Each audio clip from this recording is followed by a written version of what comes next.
اعوذ باللہ من الشیطان الرجیم بسم اللہ الرحمن الرحیم ونبئهم عن ضيف إبراهيم إذ دخلوا عليه فقالوا سلاما قال إنا منكم وجلون قالوا لا توجل إنا نبشرك بغلام عليم صدق اللہ العظیم۔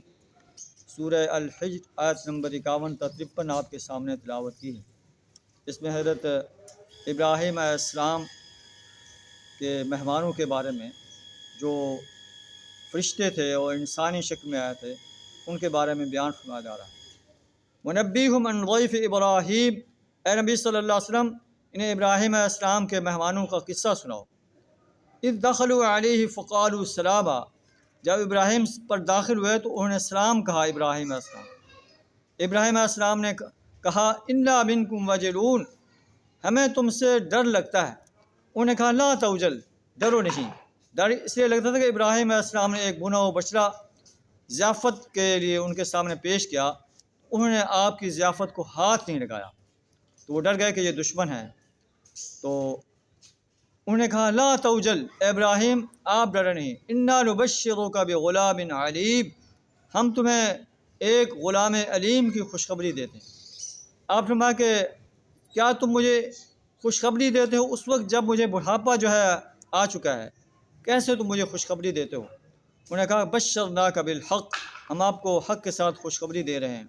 فلا تکن من القانطین، آپ مایوس ہونے والوں میں سے نہ ہو جائیں۔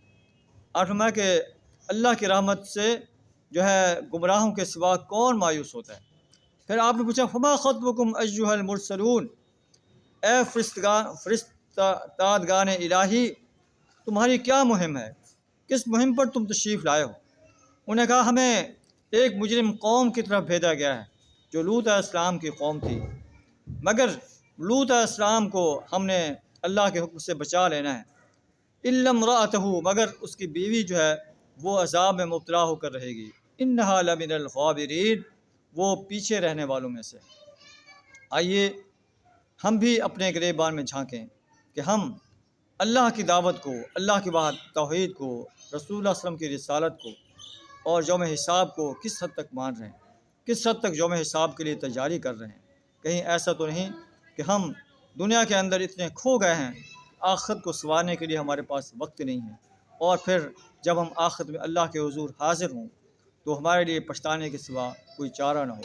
اللہ سے دعا تعالیٰ ہمیں اس مہلت عمل کو اپنی آخرت کو سنوارنے کے لیے استعمال کرنے کی توفیق عطا فرمائے۔ وآخر دعوانا الحمد للہ رب العالمین۔